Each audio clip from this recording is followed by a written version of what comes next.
Hello students, आप सभी का स्वागत है हमारे थिंकर्स 24x7 के चैनल यूट्यूब चैनल पर। तो आज की क्लास हम शुरुआत करते हैं करंट अफेयर की।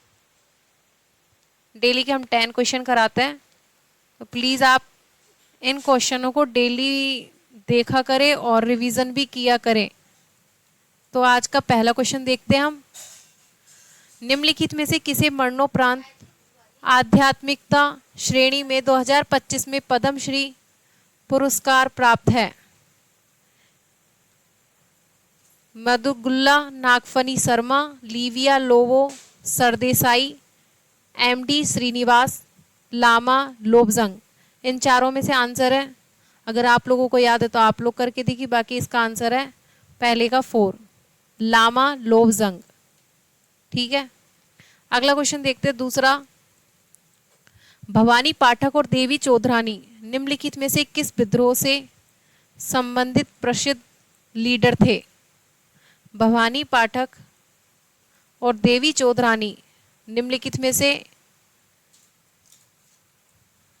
विद्रोह से संबंधित थे, किस विद्रोह से संबंधित प्रसिद्ध लीडर थे? आंसर है इसका 1, चुआर विद्रोह।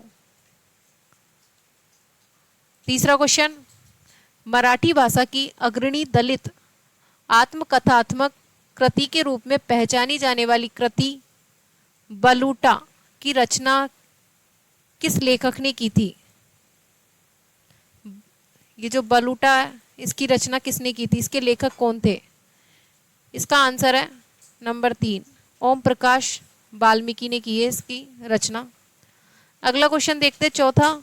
निम्नलिखित में से किसे होशिये के सामुदायिक के लिए पर्यावरणीय न्याय का पक्ष समर्थन करने हेतु 2025 टाइम अर्थ अवार्ड्स में सम्मानित किया गया? क्वेश्चन पूछ रहा है निम्नलिखित में से किसे होशिये के समुदायों के लिए, ये होशिये के समुदायों के लिए पूछ रहा है, पर्यावरणीय न्याय का पक्ष समर्थन करने हेतु 2025 टाइम अर्थ अवार्ड्स में सम्मानित किया गया? चौथे का आंसर है 4, माइकल ब्लूमबर्ग। पांचवा क्वेश्चन। जनवरी 2025 में आयोजित हुए 18वें प्रवासी भारतीय दिवस पीवीडी सम्मेलन की थीम क्या थी? 18वें प्रवासी भारतीय दिवस की सम्मेलन की थीम क्या थी? विकसित भारत में प्रवासी जन समूह का योगदान, ये इसकी थीम थी। 18वें जो 2025 में आयोजित किया गया था 18वां प्रवासी भारतीय दिवस, तो इसकी थीम थी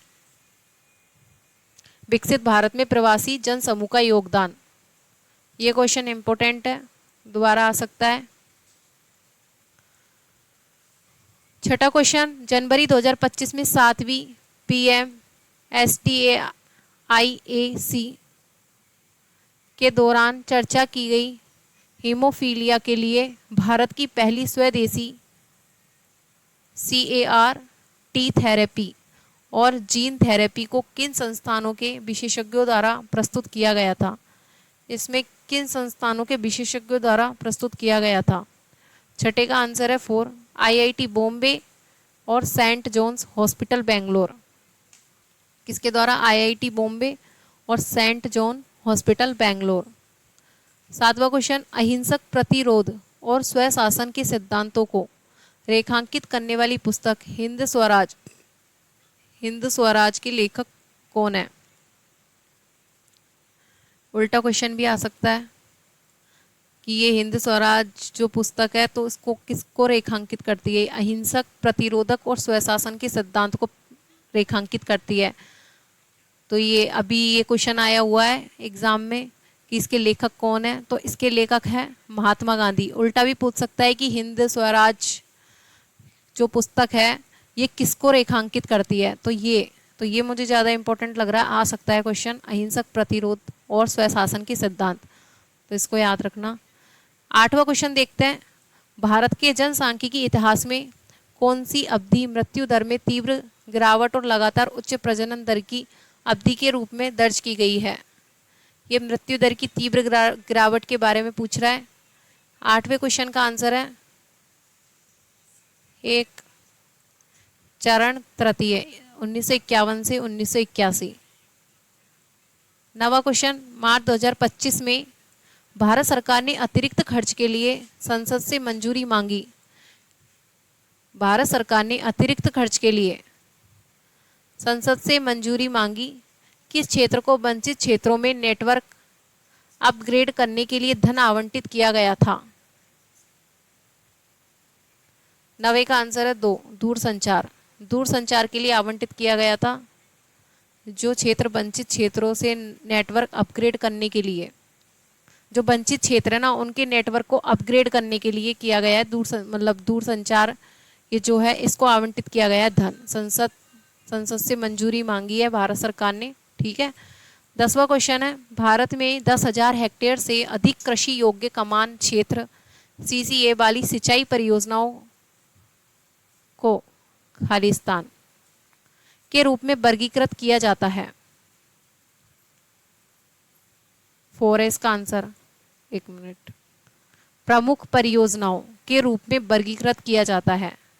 10,000 हेक्टेयर से अधिक कृषि योग्य कमान क्षेत्र वाली सिंचाई परियोजनाओं को प्रमुख परियोजनाओं के रूप में वर्गीकृत किया जाता है। तो आज की क्लास हमारी यही ख़त्म होती है। प्लीज़ आप सभी लोग इसको शेयर करें और सब्सक्राइब कर दें और कमेंट करें प्लीज़, जिससे हमें पता लगे कि आपको हमारी क्लास पसंद आ रही है। हम डेली लेकर आएंगे आपके लिए ये क्लास। ये प्रीवियस ईयर क्वेश्चन है, आपको हर एग्ज़ाम में हेल्प करेगा ये। तो आप इसको एक बार नहीं 2 बार देखो, जिससे आपको याद हो जाए हाथों हाथ। Thank you.